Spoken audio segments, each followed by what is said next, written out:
총을 든 사람이나 널빤지 위에 있는 사람을 보면은 저 상황을 둘이 만들려고 해도 저기까지 어떻게 갈까? 물리학적으로 문제가 하나 있는 게 A 아래쪽의 상황이 그림에 없어요. 저는 수학적인 확률을 물어보셨는데요. 확률이 뭔지부터 저희가 얘기를 해봐야 되지 않을까요? 이래서 물리학자들이 수학자랑 얘기하는 게 싫어해요. 일단 있는 권총이 리볼버 권총이잖아요. 이게 명중률이 굉장히 낮거든요. 표정을 읽는 게 훨씬 중요합니다. 혹시 수학자라 표정이 없는 건 아니고요?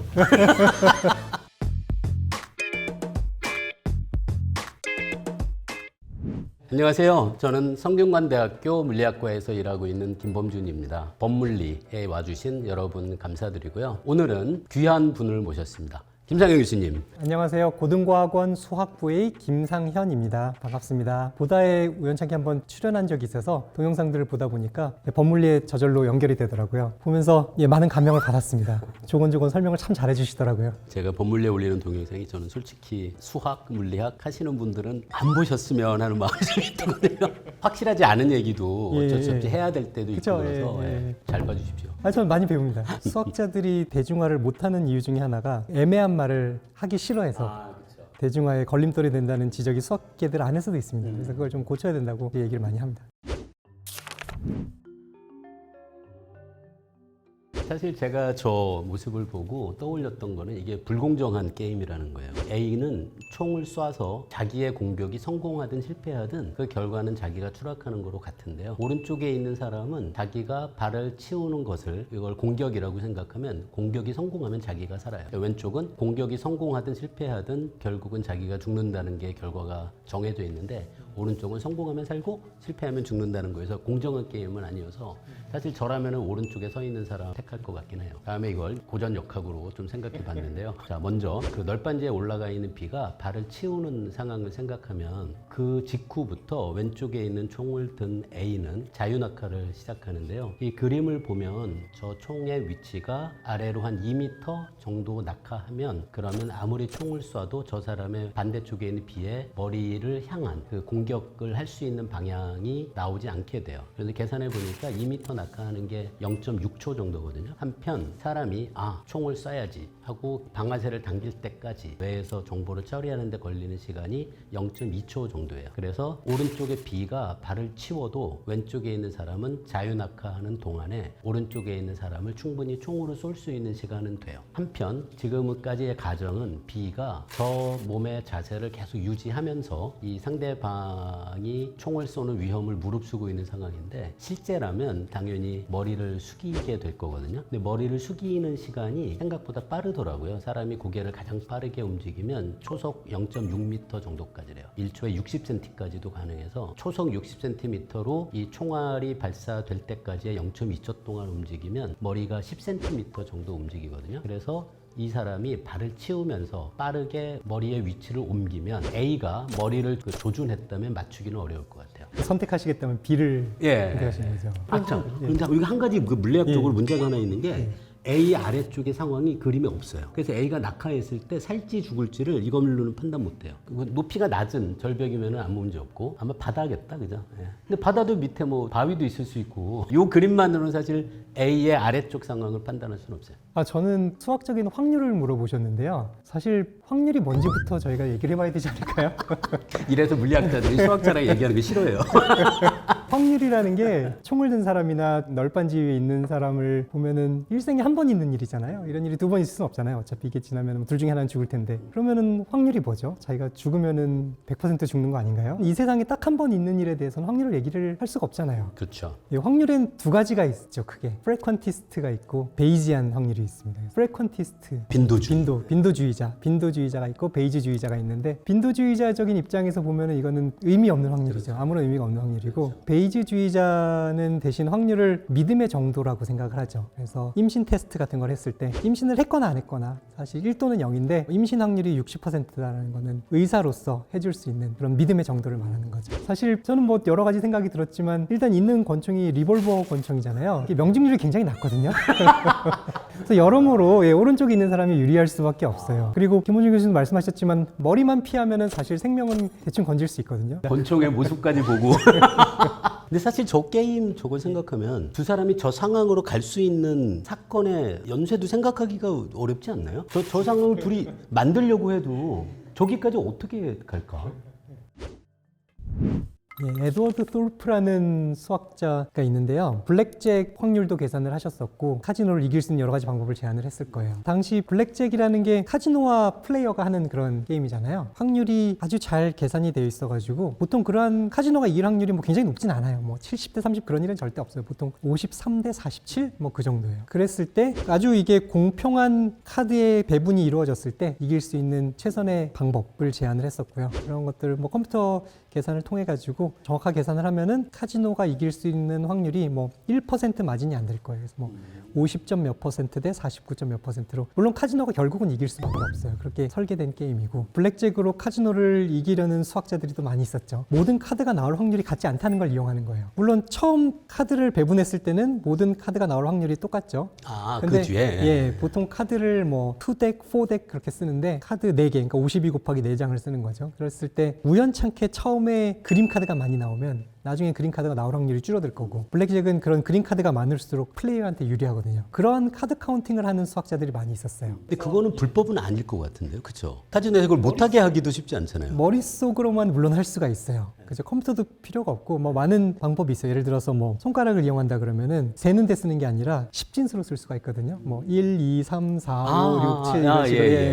쓸 수도 있고 아니면 마디를 이용하면은 2의 12승까지도 셀 수가 있어요. 쉽게. 그래서 그러니까 이렇게 표시해 가면서 이렇게 그런 보면서. 식으로 보면서 뭐 그림 카드를 셀 수도 있고 그게 더 익숙해지면 아예 머릿속으로 셀 수도 있고 그럼에도 불구하고 카지노에서는 그걸 불법으로 규정을 했어요. 그래서 뭐 에드워드 토프라든지 다른 많은 수학자들이 카지노에서 패턴을 보는 거죠. 뭐 어떤 플레이어가 꼭 그림 카드가 많이 남아있는 덱에 갑자기 게임에 참가해서 뭐 돈을 많이 따더라. 그런 일이 반복되면은 그런 사람들을 블랙리스트 시키는 거죠. 그래서 카지노에서는 불법으로 규정을 하고 못하게 하고 있어요. 근데 불법으로 규정이 좀 그렇지 않나요? 그러니까 머릿속으로만 일어나는 굉장히 계산을 빨리 할 수 있는 사람들은 하지 말아라가 되는 거잖아요. 예, 그죠. 그러다가 요새는 아예 그런 일이 아예 발생하지 않도록 카드를 계속 섞어요. 그래서 아마 그런 걸 하고 싶어하는 사람들은 좀 허름한 카지노, 별로 이렇게 자주 섞을 수 없는 허름한 카지노에 많이 가는 걸로 알고 있고요. 에드워드 토프라는 분은 나중에 그런 일도 했을 거예요. 룰렛이라는 게임이잖아요. 룰렛도 공이 들어갈 수 있는 구멍이 38개, 1부터 36까지 있고 0이 있고 00이 있고 38개인데 그 중에 하나를 맞추면 36배를 주는 거예요. 사실 언뜻 생각하면 사실 38분의 36 정도로 아주 약간의 마진이 카지노에 있는 거고요. 그런 곳에서 이분이 휴대용 컴퓨터와 측정 장비를 만들어서 뭐 등에도 메고 발에도 넣고 그래가지고 그건 불법 같다. 공의 초기 속도를 보고 처음에 시작한 점에 번호를 보고 이게 들어갈 구멍을 찾는 거예요. 물론 불가능해요. 정확하게 하는 거는. 확률적으로는 할 수 있겠죠. 하지만 그게 36개 중에 한 3개만 제외시킬 수 있어도 무조건 카지노를 이기는 거예요. 아, 그러네요. 카지노에서 그 나머지 2개를 갖고 버는 거니까. 아주 몇 개만 제외를 해도 무조건 이기기 때문에 굉장히 성공적으로 룰렛에서 성공을 하셨다고 들었어요. 물론 걸려가지고 전 세계 카지노에서 블랙리스트가 되셨겠지만 그런 걸 한 수학자들도 좀 있었어요. 그래서 저는 뭐 그런 것들을 보고 나서 하면 안 되겠다 물론 결론을 내렸죠. 카지노에서 블랙잭 하는 거는 쉽진 않을 것 같은데 사람들끼리 포커 같은 게임을 할 때도 교수님은 포커 하실 때 지금 현재 바닥에 있는 카드를 갖고 이렇게 확률적 추정 같은 걸 하시나요? 아니요. 일단 기억력이 그렇게 좋지가 않고 표정을 읽는 게 훨씬 중요해요. 아, 그게 더 중요하군요. 표정과 습관을 읽고 그 포커도 프로페셔널하신 분들은 아마 바닥에 놓여 있는 카드를 갖고 경험적으로든 계산을 통해서든 확률적인 추론을 하기는 분명히 할 것 같은데요. 그죠? 물론이죠. 그 TV 중계에서도 확률이 계속 나옵니다. 이길 확률 그런 식으로. 굉장히 좋아하는 수학자 중에 하나는 거의 프로페셔널 포커 플레이어처럼 포커를 좋아하시는 분이 있어요. 혹시 수학자라 표정이 없는 건 아니고요? 잘 못 속입니다, 오히려.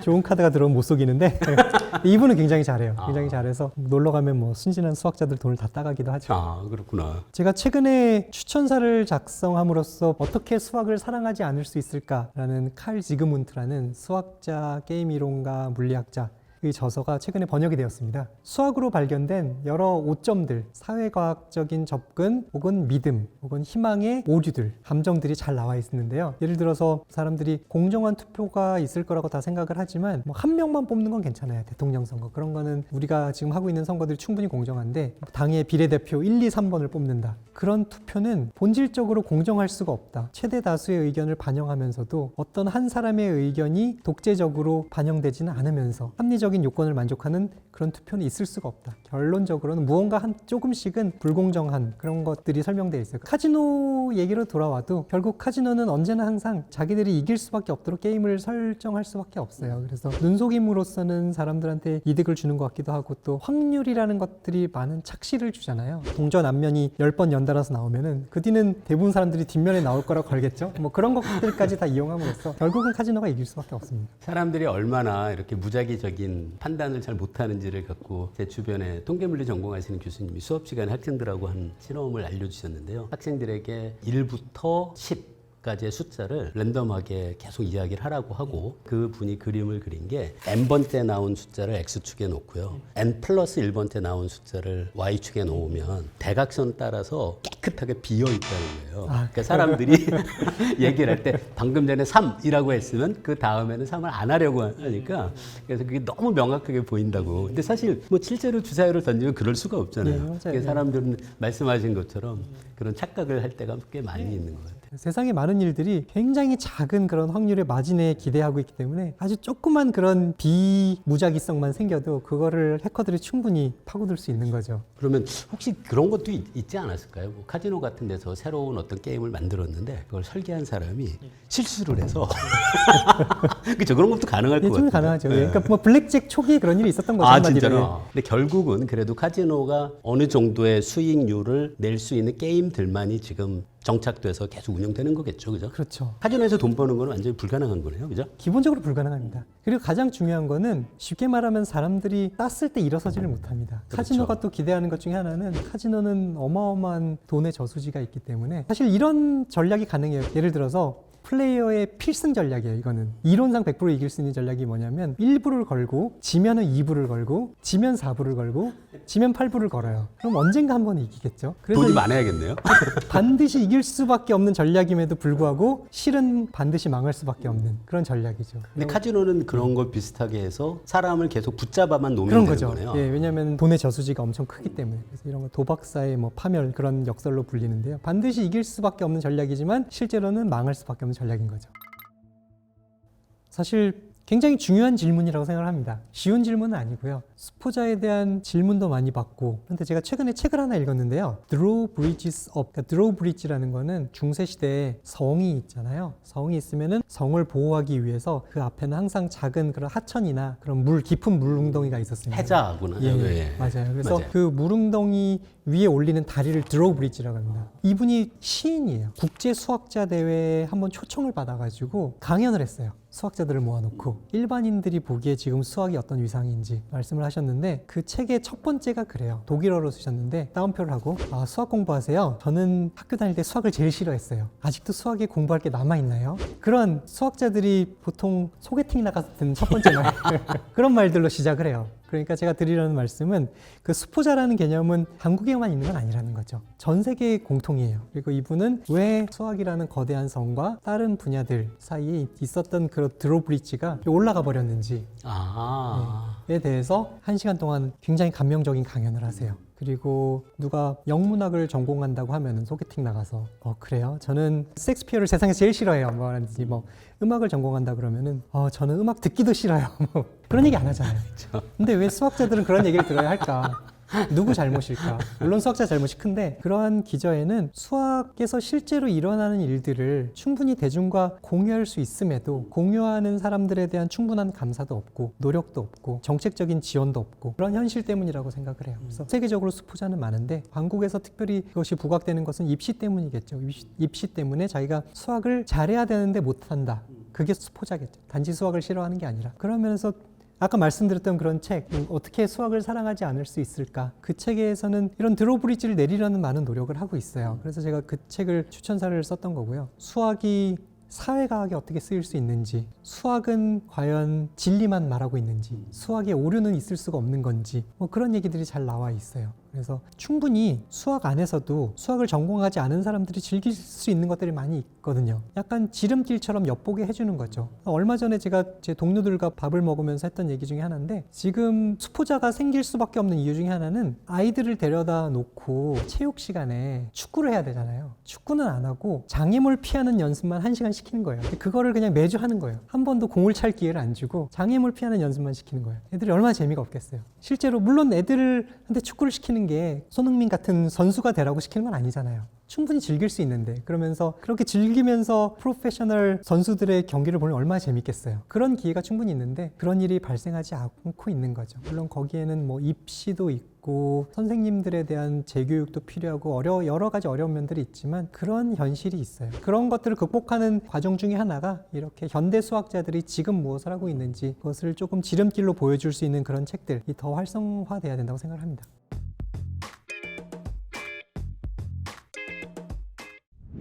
예, 오늘 교수님이랑 그 수학에 대한 이야기 이렇게 재밌게 나눠볼 수 있어서 정말 좋았고요. 이번에 그 추천사를 쓰신 그 책 저도 읽어봤는데요. 조금 어려울 수는 있지만 이게 좋은 그리고 굉장히 방대한 내용을 담고 있는 책이라는 생각을 하게 됐어요. 그래서 오늘 이 방송 보신 분들도 대중수학책 많이들 읽어주시기를 바랍니다. 교수님께서 굉장히 진행도 잘해주시고 또 의미 있는 질문 많이 해주셔서 굉장히 촬영 시간 즐기다 가게 되었습니다. 제가 추천사를 썼던 책이 소개돼서 반갑고요. 많은 분들과 또 비슷한 얘기 계속 얘기할 수 있었으면 좋겠습니다. 감사합니다.